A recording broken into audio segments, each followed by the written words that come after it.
You're listening to Investify, preaching financial independence and assisting investors to achieve a more flexible and free lifestyle through smart financial planning and real estate investing.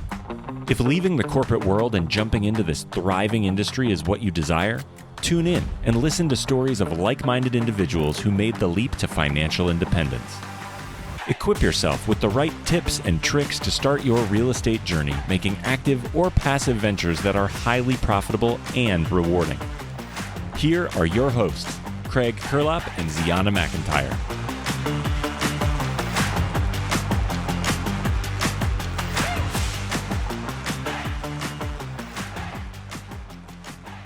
What's going on, everyone? You are listening to Investify. My name is Craig Kurlop, aka the Fi Guy, and I'm here with my co-host Ziana McIntyre, aka Money. How you doing today, Z? I am doing great. And I'm really inspired today by our guest. We talk a little bit about the relationship with money because this is a little bit more of a traditional FI or FIRE show. And right now I'm reading Taking Stock, which are you reading it too, Craig? You should be reading it. Do you know No, what I'm not reading talking that. about? I'm Okay, reading yeah, go ahead. What do you tell me about Taking Stock? We have a guest coming up in a few weeks, Doc G, and he just wrote a book called Taking Stock that is about his journey to financial independence, but also while he was a hospice doctor, seeing end of life and people's regrets around money and relationships and stuff. So there's some exercises in it, and I'm getting like deep, Craig. You should check it out. Okay, yeah, no, that is it's funny. I didn't realize the name of the book, but that is in my inbox, and I'm planning on reading Doc G's book next. So I just didn't quite catch the title. So yes, yeah, James, an amazing guy, amazing guest, good friend of mine. It's funny, we kind of allude in the beginning to this Mexico fiasco that I'll just share with you guys really quick because I think it's funny. So yes, please do, because you were really leaving us hanging. I was like, yeah. no way. Yeah, so you guys will hear it first, and then you'll hear the cliffhanger later. But basically, so we had this big trip planned for a while. We were all at FinCon, and we're like, hey, let's do a trip together. So we basically get 13 people to go to this big house in Merida, Mexico, which is this kind of history. It's like pretty cheap. It's 45 minutes from the beach, though, and like if we're gonna go to Mexico, I feel like if you're not in Mexico City, you got to go to the beach. But we were there for a few days. The city was cool. It was all that. And then, some of our other friends came in and there wasn't enough room at the big house we booked for everybody. So we decide, okay, you know what? Like, we're going to just book the separate Airbnb.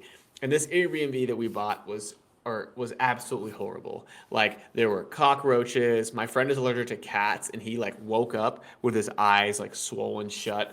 The water like didn't run. Like the beds were super uncomfortable, and it was, to top it all off, it was in a city that like we didn't care that much for, and so we're like, okay, I think what we're gonna do is we're just gonna this is at like 11 p.m. by the way. We're just gonna pick up, and we just drove to Playa del Carmen, which is about 4 hours across Mexico, and basically stayed for the rest of the time on the beach in a much nicer place.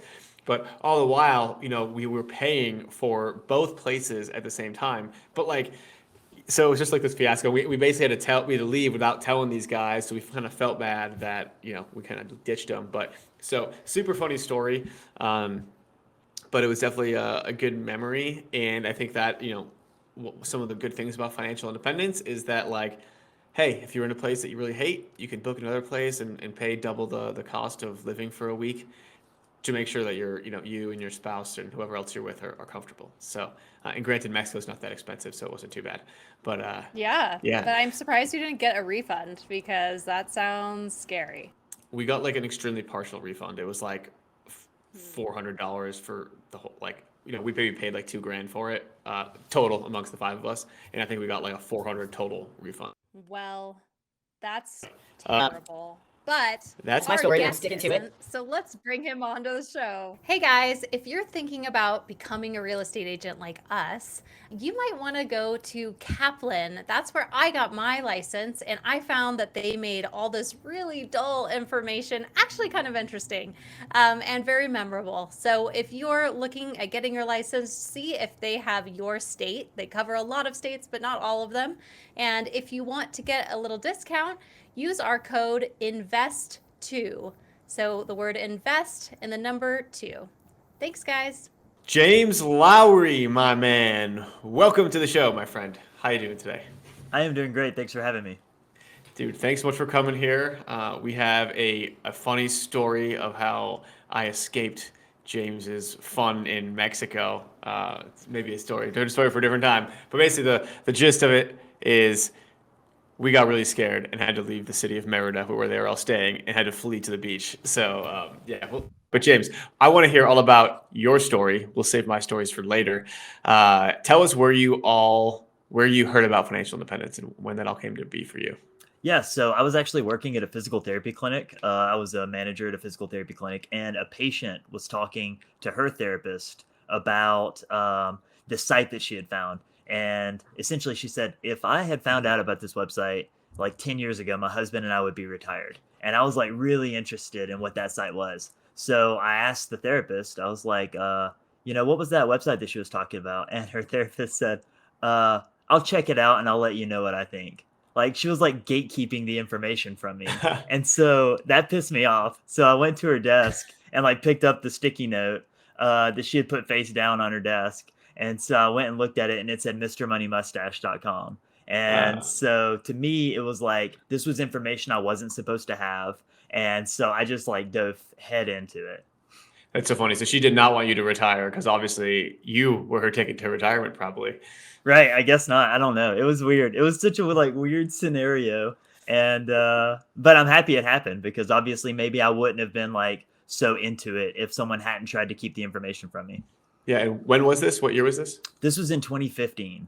Okay, so 2015, you're kind of like you're introduced to this mystery of Mr. Money Mustache. And so I suspect the next thing you did is you went on MrMoneyMustache.com. Yeah, exactly. Actually, I'm sorry, that was 2016. 2016. Yeah, okay, yeah. 2016.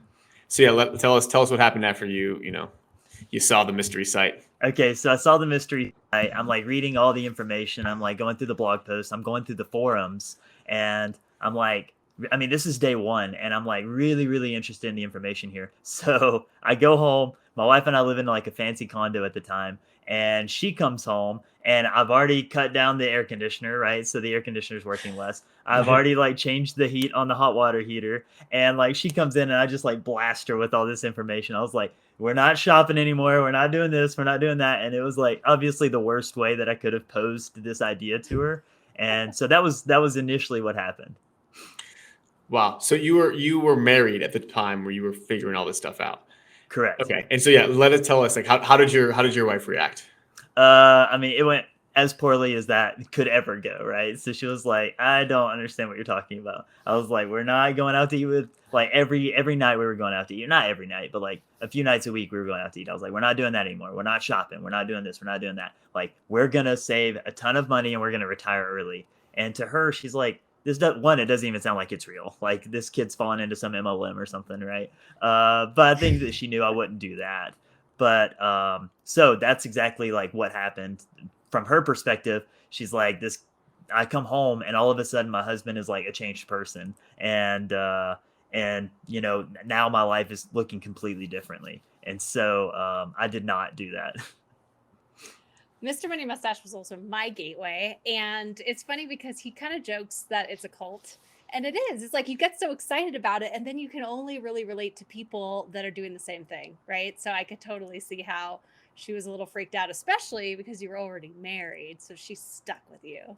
Yeah. So how did you get it to turn around? I'm hoping you did. I did. Yeah, obviously. So we slowed down a little bit. I took a little bit off of like just constantly pressuring her, because I'm like sending her all these like blog posts that I think are like really intuitive and things like that. And the other side of it is Mr. Money Mustache really speaks to me, right? Like, I need someone to tell me I'm being weak, like I'm a little for doing this or that, and I need someone to like just call me out on it. And punch you in the face. Yeah, exactly. I like the brash part of it. That didn't really speak to her. That doesn't resonate with her. So I just changed my approach entirely, and I just started like living by example. I went and bought like a really bike off Craigslist and started biking to work. And like I started packing my lunches on my bike ride to work. And I used to drive home every day on lunch just to like come home and hang out and like eat and do stuff like that. And now I was eliminating that even. And so I just started trying to live by example. And, we would go on walks every day and talk. And when I posed it to her saying that she could retire early, she could quit her job, that's when she was kind of on board. Yeah, it's funny, right? When you first discover financial independence, you want to just shout at the rooftops. You want to tell everybody, and everyone just thinks you're an absolute psycho. But the best way to do it is exactly the second way you did it, James. It's just lead by example, right?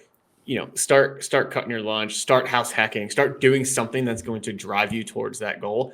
And people will see it. People will see you start going part-time at work, and they're going to be like, oh, that is working. Hey, let me go ask James how that is. And they might be a year or two behind you, but that's fine. It's better than not having them, figure it out at all.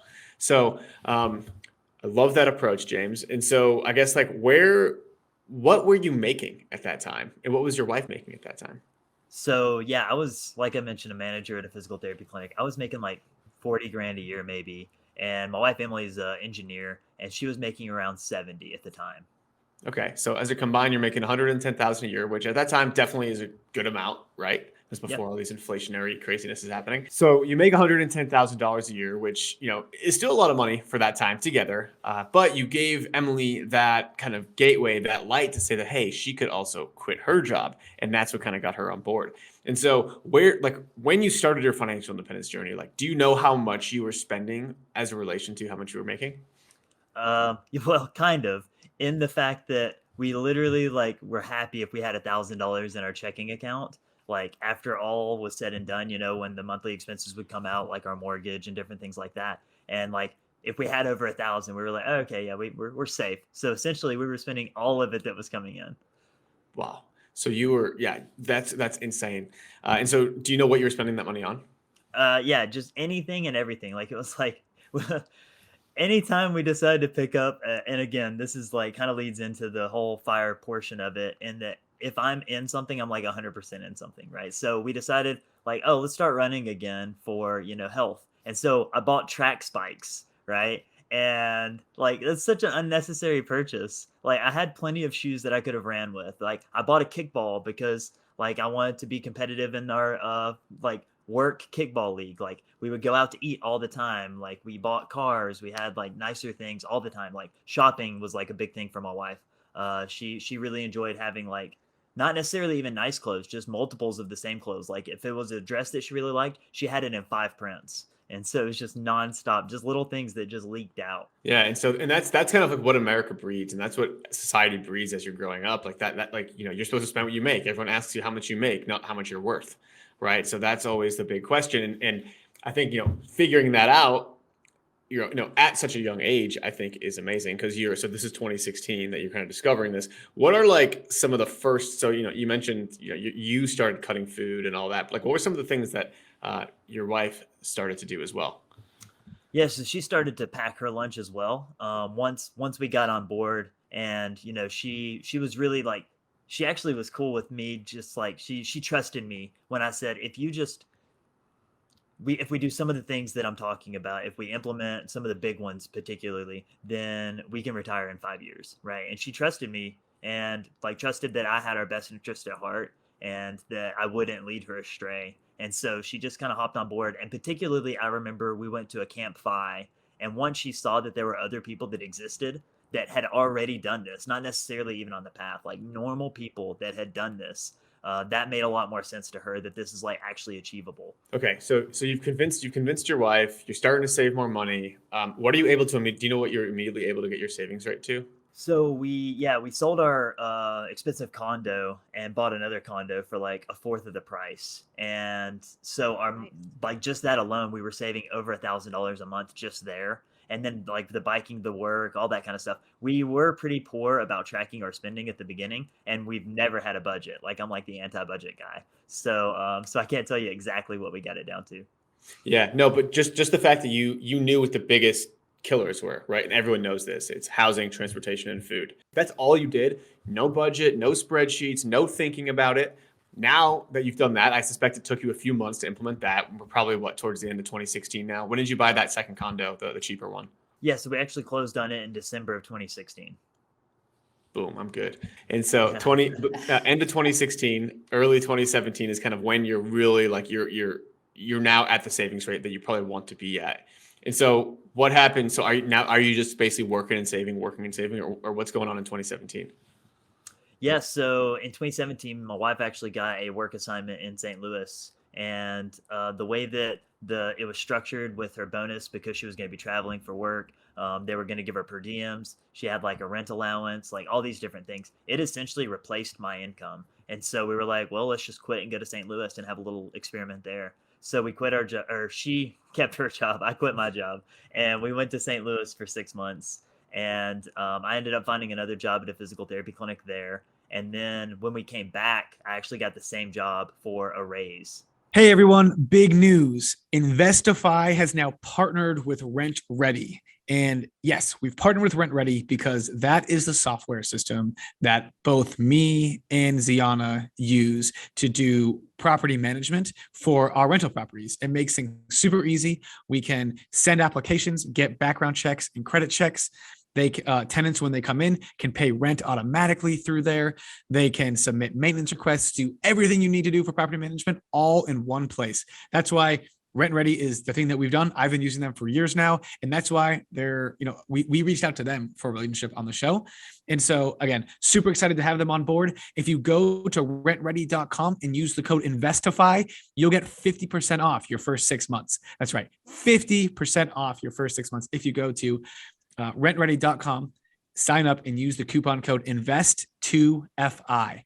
And can't wait to see you there. Let us know, hit us up on Instagram, hit us up on wherever, and let us know what you think of Rent Ready. Because again, I think it's an amazing software. I use it all the time. You can access it from your phone. Amazing stuff. So thanks so much. And let's get back to the episode. So where were you living before St. Louis? Because I know St. Louis has a really low cost of living. And so maybe that was, I don't know if it was a lateral move for you or if that was also a nice savings. It was more of a lateral move. We're in Huntsville, Alabama. So, yeah, it's a very low cost of living area. It used to be, particularly. I know everywhere is kind of high cost now, but it's still relatively affordable here. So you and Emily, you're able to save more because of your expenses. Are you putting it in a brokerage account? Are you just letting it stack up in your savings account? What are you doing? Yeah, so at that time we were maxing out our 401k, or for her particularly, because I didn't have a job at that point, and I was kind of bouncing around between jobs. So we were maxing out her 401k, but anything outside of that, we were just kind of stacking up in the savings, and that was actually when we made our first real estate purchase as well. Okay, we want to get into the real estate stuff, but why did you max out your 401k? I always ask that because you can't access that for 40 years. Right. So I'd already looked into like the Roth conversion ladders and converting it over to an IRA and all those types of things. Plus, we were really trying to lower our taxable expenses, right, or our taxable income. So we were like, you know what, we can diversify by I'll max out a Roth, and then she can max out a 401k, and we can do it that way and just kind of diversify what our tax liabilities are going to be in the future. Okay, you mentioned the Roth conversion ladder. What is that? So essentially, you convert a portion of 401k to your IRA, and it takes 5 years for it to season. And so you have to have 5 years of living expenses set up. And this is what I thought we were going to end up doing, right? So that's why I was already trying to set up the Roth conversion ladder by front loading the 401k. We haven't had to do that, but what you do is you essentially convert a year of living expenses into your Roth. And then from there, it seasons for 5 years, and then you can start taking it out. And you do that every year. And so every 6 years, 7 years, 8 years, you get to pull that money back out. And so what was your vision at this time of what like post-work life would be like? Because you look really young to me. So I'm assuming that you would have stopped in 5 years and then done what? Were you thinking about building a business or just chilling on the beach? Chilling on the beach really is the idea. So we didn't have like there wasn't like an end goal of I want to quit so that I can pursue X, Y, or Z. It was just like, let's just see where life takes us. And once we have those options, we can just decide. Yeah, and so with this, just going back to the Roth conversion ladder for a minute, and so the purpose of this Roth conversion ladder, what it sounds like, is that you're able to basically take pre-tax money, invest it in your 401k, convert it into a Roth IRA, which is a post-tax account. So that way you can, and then wait 5 years because that's what you need for Roth IRA to extract that money. And so you're able to basically take that money and not pay taxes on it. That's my understanding of the Roth conversion ladder. Is that right? Pretty much. So when you convert it from your 401k to your IRA, that is a taxable event. But in our minds, we were going to have X amount of living expenses already saved up. And so our taxable income on the years that we were going to be converting were going to be really low. So we were going to pay essentially little to no taxes on the conversion itself. Right. And so to do this most efficiently, right, you have like the $12,000 standard deduction that everybody gets.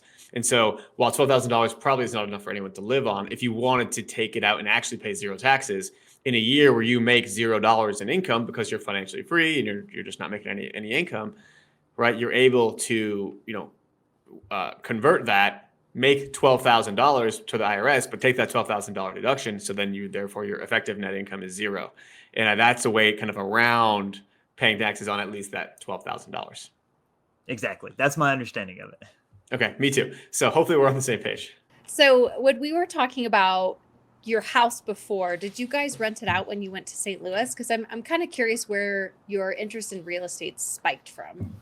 So I was very interested in renting out our condo while we were in St. Louis. Unfortunately, because the company was paying our living expenses in St. Louis, we couldn't do that. I was suggesting, let's just do it and not tell anybody. And my wife is a little more by the book. And she was like, if we have to pay back all the money that they've paid us for this, then it kind of is, it doesn't really make sense to take on the risk of that. So we left it empty while we were in St. Louis. And then once we came back, we started focusing a little more on the real estate as well. All right, so let's get into your real estate, your first investment. How did that come about? So I had decided to try to invest in real estate based on some of the things in the forums I was reading on Mr. Money Mustache, and that we had kind of determined that real estate investing was going to be the fastest way to FIRE, and it definitely is. Absolutely. And so I'm surprised you were hearing that in the forums because Mr. Money Mustache himself is not that into real estate. And most of what the traditional FIRE movement people talk about is just index funds and investing that way. So yeah, tell me a little bit about what you were reading. So I should preface this by saying I had already had an interest in real estate because I had read a book called The 4-Hour Body by Tim Ferriss. And it was like a bunch of little hacks about like how to be, fit and different things like that. And so once I read that book and was interested in it, I decided to read The 4-Hour Work Week, which was his more popular work. And in that, it was talking about building passive income streams. And one of the things he said was, having an ebook, doing, having a blog, having things like that. And I was like, none of these things are interesting to me. So one of them was real estate. And I was like, well, real estate, I can understand. I can get into a little bit. And so I started reading Bigger Pockets at that point. And this was probably in 2013, 2014. And I was actually managing a gym at that point. And I let my limiting beliefs get the better of me. I was like, I don't make enough money. I'm not going to be able to buy a house. It's just not a realistic thing for me. So I just kind of quit reading real estate, any information on real estate. But once I found out about FIRE, I had already read Bigger Pockets, like forums, and read a few of the posts and different things like that. So I already kind of had this, affinity for real estate, I guess. Yeah, so the seed was planted. Okay, so you kind of come back around to this idea now that you guys have a little bit of savings. And so were you looking in St. Louis while you were there, or where did you get started? We had looked in St. Louis, but we actually bought in Alabama. So our first rental property, we bought out of state, kind of, in a way. We were living in St. Louis at the time, but we were actually buying in Alabama. So the first property was a little duplex for 47 grand. And we actually looked at it before we went to St. Louis, and it was in like a bad area. We were like, we do not want to get this under any circumstance, but it was listed at the time for 60. And so wasn't really interested in it. The thing is, it was mislisted. it was listed as a single family home. So all the people that are interested in investing in duplexes and multifamily, they're not seeing it because it's a single family home. And all the people that are looking for single family homes don't want it because it's a duplex. So it sat on the market for a few more months. And I ended up throwing in like a lowball offer at 47. And my realtor was like, the price is 60. And I was like, yeah, it's fine. And they accepted the first offer. And so I was kind of pissed off. I was like, I should have offered less. Dang. Yeah. Wow. So what made, so $13,000 was basically that number difference, right? That got you to buy in the shady area. Now you weren't ever planning on living there, right? How much did you have to put down for this property? So we put down the traditional 25%. So it might've been like right at that 13 grand is essentially what we put down. Mm-hmm. Wow. Yeah. So that's basically your whole down payment. And so like, can you even, I didn't even realize you could get loans for a house that small. It's actually really hard. Yeah. You just have to shop around to find a mortgage company because a lot of the costs for a mortgage company are like fixed costs. And so, they don't make as much off of a $50,000 house, obviously, as they would $100,000 or more, And so that we had ended up finding a few lenders because that was actually one of the harder parts because we didn't have enough cash on hand at that time to buy these properties with cash. And so we actually, I guess 4 of the properties that we bought were $50,000 or under. Wow. And so you just went with this one lender or a couple lenders. And how did you find them? Were you just asking? Are there any tips to find lenders like that? Yeah, so we just went to essentially like a mortgage broker who could shop around different rates and just tried to find anybody that like online that was listed. Capital One at one point was actually doing mortgages and they would allow it for under 50,000. So they were one of them. And then we found one particular company that we started working with them because the mortgage originator, we actually talked to her and told her like, hey, this is our plan. We plan to buy X amount of properties in this amount of time. It was 10 at the time. And so she strategically put some in my name, some in my wife's name, so that we weren't getting closer to the limits with Freddie Mae and Fannie Mac. Okay. So that's, Okay. So it's awesome. Good to know. Let's get into the numbers a little bit then. So, okay, you got the purchase price for $47,000. You got your crazy low mortgage. How much was that mortgage like monthly? And then what were you getting for rent and all that stuff? Yeah, so I think the mortgage might have been like $450 a month in rent, $450 a month in mortgage costs. But our rents, we inherited a tenant at $325 a month, and then we placed a tenant at $400 a month. So it already surpassed the 1% rule, pretty easily. And but I mean, 1% is really easy to get when you're at 40 grand, and 325 is like absurdly low, but. That's what the tenants were paying at the time, and we were happy to inherit a tenant that was there because we didn't really want to place one, and so we ended up placing one tenant, and we were very happy, and he was there for years. And once he decided to move, we decided to sell the place because we just didn't want to own a property in that asset class. Okay, great to know. So you buy a property, it's cash flowing $250 a month after you set some aside for reserves and everything like that. And then so this is 2017 that you're doing this, is that right? Correct.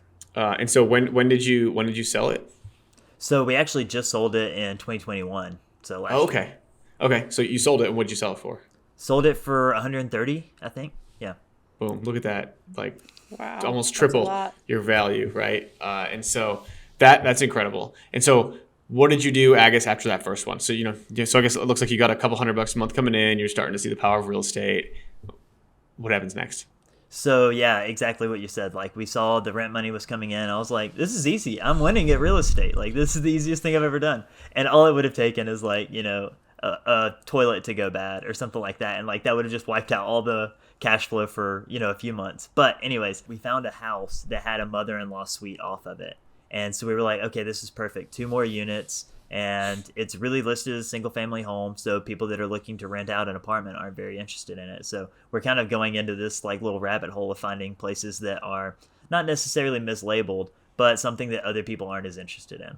And so we had that property under contract for $87,000, and it's a 3-bed, 1-bath house with a 1-bed, 1-bath apartment off of it. And while we're in the process of closing, waiting on all the mortgage things to go through, it's like a, 30-day closing. And while we're waiting on that to happen, we find 2 other properties pop up, 2 duplexes side by side for 50 grand each. The problem was we didn't have enough money to buy all of them for, 20% down. So we decided to house hack the mother-in-law on the first property because it was the more expensive one, so that we could put less percentage down and then use what cash we had to buy the other 2 properties. So, where were you living at the time? You're living in just your original condo, and then you decided, okay, we're going to rent the condo. We're going to move to this place. Exactly. So we were Okay. living in, so when we found out about fire, we were in a big fancy 1-bed, 1-bath condo that was like 1,200 square feet. Then we moved to a 1-bed, 1-bath condo that was around 600 square feet for 43 grand, right? So it was like a fourth of the price. And we were living there until we found this house hack that we decided to move into solely because we didn't have enough money to buy so many places. Because we went from having a duplex to having 6 units within a month. Yeah, I mean, that's amazing. I think the ADU house hack is so smart if you can pull it off. So the thing that people usually do is they go, oh, we're going to live in the big house, the 3-bedroom or whatever it is. And then there's a cute little like 1-1 in the back. But if you could be, keep your life small enough that you can live in that 1-1 in the back and rent out of, 3-bedroom, 5-bedroom house, especially if you can do it on Airbnb, it's just so powerful. So I love hearing that you guys were doing that. It's awesome. Cool. So it sounds like you found your game. Real estate's your game. And did you just kind of just rinse and repeat that over the next couple of years until you had the passive income that you needed? Yeah, exactly. So it was like really early mornings and late nights. I'm really bad and I still struggle with it, but at the time I was terrible at like outsourcing anything. So I'm showing up at the properties, like one of the duplexes is like really in poor quality. And so I'm over there every morning and every night, like working on it, painting. I'm doing like, redoing the kitchen. I redid the bathroom. I'm tearing out tubs. I'm doing all sorts of stuff. And so just kind of rinsing and repeating. And at that point, because we had gotten so many properties all at once, I was like, I don't really want to get anything else until we get these occupied. And so kind of took a backseat on purchasing because we had gotten 6 properties in a month. So now we're at 8, 8 doors. And so just decided to try to focus on those to get those to where they were rent ready. And once we did, we kind of kept the ball rolling a little bit more and got up to 10. Awesome. So are you just doing this traditional long-term rental stuff, or did you ever switch over into anything else? So we were doing long-term rentals until we quit our jobs. And then once we quit our jobs, we were planning on moving to Europe. And that was like the catalyst for us. We were like, we're just going to go to Europe and live there. And so when we were getting ready to quit, we actually had already quit. And we were waiting on, some flights, and we were just trying to wrap up some things around here. And one of our tenants turned in their notice. And so at that point we decided, well, we'll just turn this place into an Airbnb. That way we have a place to stay when we want to come and visit family or friends and, stay in the area to deal with our rentals or anything like that. So that was actually the reason why we got into short-term rentals, was because we just needed a place for ourselves to stay. Okay. And when did you decide to quit your jobs? Like at what point are we at now? That was 2019. Okay. So you're building it for a couple of years until 2019. 2019, you're like, I'm out, going to go to Europe, go travel. But before you do, your tenant gives its notice. You turn that into an Airbnb just because you want a place to stay. And so now, okay, just want to make sure I'm following. So, okay, what happens next? So we actually had a co-host that managed the Airbnb, and we furnished it and went over to Europe exactly like we had planned, right? And then, we're traveling around. We're, spending time in all these different countries and cities and things like that. And then COVID happens. And so all of a sudden the perpetual travel nomad thing doesn't really work out anymore. So we got shut down in Cyprus for a few months and ended up coming back to the States because we were initially, especially at the beginning, we thought everybody was concerned, obviously. And we thought, okay, like all our tenants are going to lose their jobs. We're not going to have any money for rents. We're not going to have any money for the mortgages. We kind of need to go back and get jobs ourselves. And luckily, we were not in that scenario. We have a really good tenant placement process. Our tenants are all great, and no one paid. No one paid late even. Like no one missed a payment. It was perfect. It was the best case scenario. But at this point, the world was shut down, so we decided to come back to the States and stay in one of our rentals that was vacant again. And we decided to live in it for a few months and convert it to an Airbnb as well. Okay. So are you slowly going to be just transitioning everything over to Airbnbs over the next couple of years as your tenants move out? Like, have you seen that power, or are you just kind of diversifying? Just kind of diversifying. Right now, we have 4 rentals that we're turning into short-term rentals. One of them is a medium term, and so we really have 3 short-term rentals, and then the other 5 are long-term rentals. And we really prefer long-term rentals, but we do like having a few short-term rentals, and we really enjoy the management of short-term rentals. Right. So I guess why not just continue with the short-term rentals if you like it and it's obviously more money? So there's a couple of reasons. One, we don't want to be that involved. We like the diversification of it, and we really foresee, like, I don't know, it's hard to say, but at some point something's going to come down the line where, not every place can be an Airbnb. And we're luckily in a city that, all we have to do is have, a business license and, jump through a couple of hoops. But there is going to be a certain point in our minds that we aren't going to be able to have all the properties as Airbnbs. And we really like our long-term tenants that are there. And so what we're doing is we're essentially waiting for a tenant to turn in their notice to leave. And we're just raising rents incrementally just to keep up with the market. But once a tenant turns in their notice to leave, then we're like, okay, maybe we'll turn that place into an Airbnb. And it's only certain places that to us are in the right area, the right location, the right amenities, and make it easier for us to manage as well. Great. So what made you do a medium term versus having that be a short term? So it actually was a short term. It was the first condo that we had mentioned. But we were breaking the HOA rules, essentially, is what happened. And we got away with it for years because the HOA wasn't really enforcing it. It's a 1-bedroom condo. There's no issues. People are just kind of coming and going, minding their own business. And eventually the HOA catches on and says, you cannot short-term rent this place at all. And they actually said that we couldn't have it on Airbnb at all. But I found a loophole in the HOA bylaws that says as long as it's rented for more than 30 days but less than 6 months, I don't have to send them over a lease. I don't have to do X, Y, or Z. And so we turned that one into a medium-term rental just so that we can kind of flirt that rule. Yeah. And so how's that working out in that location? Because sometimes medium term is really specific for a location. So surprisingly, it has done really well. We didn't think that Airbnb was going to do well to begin with, honestly. Like when we set up our first one, we thought, okay, it might be vacant for half the month, but as long as we can make what we were making with a long-term tenant, then it'll be a wash. But it's actually done really well, and the medium term has actually been booked up, and we're having same-day turnovers with our medium-term booking, and it's a minimum of 30 days or more. Great. I've got a question. Like, have you ever heard of a place not working with Airbnb or like with short-term medium rentals because the location's bad or they're not getting enough bookings and like less than they'd expect? I don't think I've ever heard that. No, I don't have. think I've heard that Yeah. with like an entire city, maybe. Like I've heard that definitely like with some of our rentals, I wouldn't convert those into an Airbnb just because they're not in an area that I think like people would come and enjoy. And I think that like they would be knocked against on the reviews because of where it is, that kind of thing. Gotcha. Yeah. Z, you have? I have, but I think, I've been doing Airbnb since 2012, and I think that there were certain areas that didn't do well at the beginning, right? So like it was always big cities, and then now it's leaked down the line that it could even be a super rural location and it still really works. So today, would some of those places work? Maybe. And then the other thing I would say about making it work is that sometimes the numbers just don't work.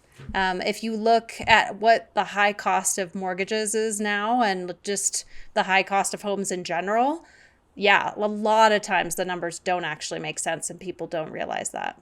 Okay, James. So where are you today? Like, what does your passive income look like? It sounds like you guys aren't working at all still, unless you guys got jobs again. But like, what are your expenses at? Like, are you considered financially independent? Yeah, so we've been financially independent since 2019, and we quit our jobs and have been traveling, barring that little stint in COVID. We travel all the time. And so we'll say that our expenses definitely our income definitely cover our expenses. We're still buying properties with cash now, and so we're, making more than we were spending. And initially, we were really concerned, and I'm really we're the worst early retirees because at the beginning, I was really posting like all these net worth updates and I was tracking every month, and it was really tough, the mindset shift between seeing our numbers grow, especially like our 401ks and stuff like that while we're contributing, and then to quit our jobs and to start living off of our income is and not seeing it grow at the same rate was really tough mentally. And so every month I was like diligently tracking exactly what we were spending, and I was trying to beat previous months. And so it was like just like artificially low almost. And so essentially like really COVID to us was actually like a godsend, because we quit posting on the blog because we didn't want to like, it was kind of like a weird scenario where we didn't want to say, you know, like being braggadocious. All these people were on hard times and we're talking about how well we're doing. And so took a back seat from the posting and tracking the expenses so meticulously. And like now we have a much healthier, I think, relationship with money. We've got more coming in than we've spent, like plenty more. And so like we live still frugally, but we're not like artificially keeping it low. And if we want something, we buy it. We have no concern there. Love that. I love that. And that's the dream that you wanted to get to, right? Like rewind it 5 years ago when you first heard about financial independence and you said you wanted to retire in 5 years. Well, you did it in 3. And now in 5, you're really living a life where like you don't have to think too much about money. You can just live the life that you're used to living and not worry about it, right? And I think that's the freedom that I think everyone wants. Well, I love the idea of talking about the relationship with money because it's something that's pretty complicated. I noticed that even for myself, I was financially independent at 28, and now at 35, I'm working again and building a business. And it's so easy to get trapped in that space of, I just want a little more cash flow. I want, this and that. I get an assistant. So now that I have an assistant, I have to pay for her, right? So I just really respect that you guys have kept to not working, and it seems like you're balancing it really healthfully. Yeah, thanks. I tell people all the time, like, I don't know, everybody's different, obviously, right? Like I'm a not stressful person. I'm pretty easygoing, and I really don't even think about money. Like I talk about it, I enjoy money, right? But I've won at money, and so it's like, it's awesome. All right. James, we are about to head into the final part of the show. Is there any words of wisdom you want to instill on the audience before we get there? No, I don't think so. I think the audience probably has plenty of wisdom themselves. They're already listening to your podcast, so there's that. Best answer ever received. Love it. The final 4. All right. So what are you reading right now, James? Well, I just finished reading the entire Harry Potter series. I know that's probably not the answer that you may want, but I love it. I'm like it's a closet really good nerd. Series. Yeah, and so my wife and I just finished rereading the Harry Potter series all the way through. And but right now, I actually just got The Obstacle is the Way by Ryan Holiday. I haven't started it yet, but I'm about to. All right, James, what is the best piece of advice you've ever received? So my grandmother told me once, okay, I should preface this by saying, right, so my parents are deaf, and at one of like my school events, I'm like really insecure, not insecure, but insecure about the fact that like when I'm at an event and in high school too, particularly like my mom is in the stands, like, cheering for me and stuff like that. And I'm a little, in high school, everybody's embarrassed by their parents. And so I am embarrassed by my parents, right? Or my mom, especially because my dad had passed away. But I gave my mom a hard time about like cheering for me, which is like just a terrible thing to do. But I didn't want to be like a spectacle. I was concerned about what other people thought about me. And so my grandmother told me, she said, don't care about what other people think about you, because the chances are they're not thinking about you at all. That's very true. I think Charlie Munger has a quote that says when you're 20, people, you care what people think. When you're 40, you don't care what people think. And then when you're 60, you realize people never thought about you anyway. And the quicker you can get to that 60 years of wisdom, the better. And it sounds like you're there, James. So good for you. What would you say is your why that keeps you going on this path? So I kind of mentioned this just now in the previous answer. So my dad passed away when I was younger. And so my why is like, I want to live as healthily as I can for as long as I can. And that's financial health, mental health, physical health. And so my goal is like to spend my time enjoying my life and to not be beholden to like fears holding me back from quitting my job or traveling or, taking risks. Yeah, that's smart. Love it. Love that, man. Okay, last question. You've done a lot of traveling. What is your craziest experience in a hotel or Airbnb? We booked an Airbnb in Cinque Terre, and my wife booked it, and I just like was like hands off. I was like, I trust whatever you pick, just go for it. And so we end up we don't have any service at the time in Italy, and so we miss our Airbnb hosts meetup to get us our keys. And so the Airbnb host is like berating us. Once we get on Wi-Fi, we receive all these messages of this like woman essentially cussing us out because we haven't met her at the appropriate time. So we reach out to her and tell her like we're on our way over, and she's like, I'm not even there. I dropped them off in this other city. I dropped the keys off in another city at a McDonald's. So you have to take a train to the McDonald's and then take a train to get back to the city that you're actually supposed to be in. And so we do all this, right? Jump through this hoop, get our keys, go and check into this Airbnb, and we have to climb like 3 flights of stairs, open the door, climb a flight of stairs to get to a bedroom. And what they've done is they've taken what was a good-sized bedroom and put a piece of wood right down the middle of it. And so they've split it into 2 bedrooms. The doorway itself is like a half a doorway that you have to turn sideways to get in and out of. And then from there, you have to take another set of stairs up to get to the kitchen. And in the kitchen, it had a bathroom off of the kitchen that like it's one of those like small bathrooms that has the toilet and the shower kind of combined. And while you're like using the bathroom, the shower is dripping on you and there's mold in it.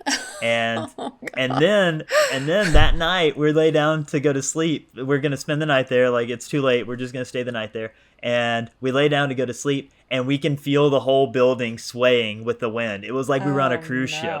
It was super sketchy. Wow. Jeez. Wow. And that's what you get when you're too I can't frugal, believe you right? stayed there. Yeah. Yeah.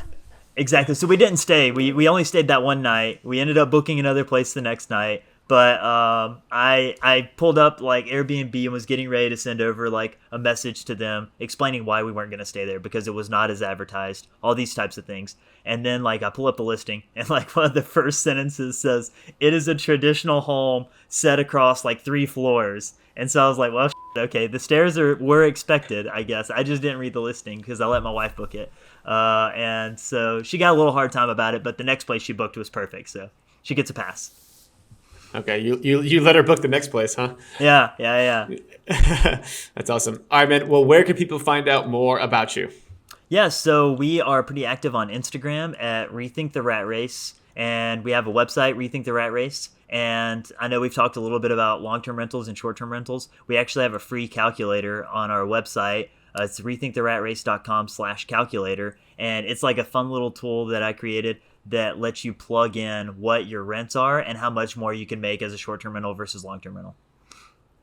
Love it, man. Nice. Love that. Yeah, definitely check out Rethink the Rat Race. James, thank you so much for coming on, man. Your story is super inspiring. Love how you were able to achieve 5 so quickly. And I love that you're able to just like stack your money, lay low and chill and just enjoy it, So appreciate that. And that was James Lowery, everybody. Z, what'd you think of James? Wow. Well, I had to ask James at the end of the show how old he was because he looks so young and he's 31, which is, youngish for being retired. But what I really respect is that there's so many people that I meet in the early retirement community, the FIRE community, that they immediately quit their job and go build a business. And I had about 2 years off before I built other businesses and kind of scaled up. But I kind of really am craving that fully retired, like do whatever you want all day, every day. I know it probably couldn't last, but I just like that he's doing it. I'm like, yes, purist. He's literally living the life that he like just wants to live. Like he does everything that he wants to do. And see, so one thing that I've been kind of toying with, because I feel like I'm in the same boat as you, where it's like, yeah, some days I just like, wouldn't it be nice to just like wake up when I want and do what I want, and like that just feels really good.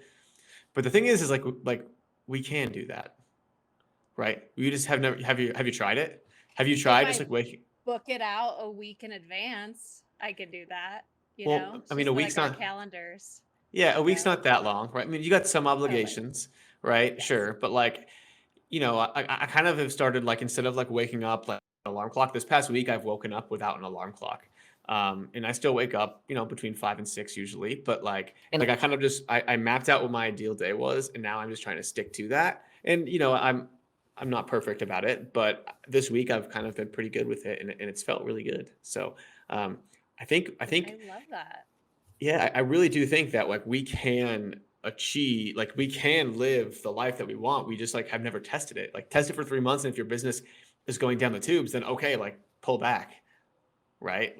But Sure. I think life is worth these little tests. So yeah. Yeah. My Well, bit of that's wisdom really at the end cool. here. I think, yeah, maybe next time we'll have you go into your ideal day because I know I want to hear it, but not today because this was a really long intro outro already.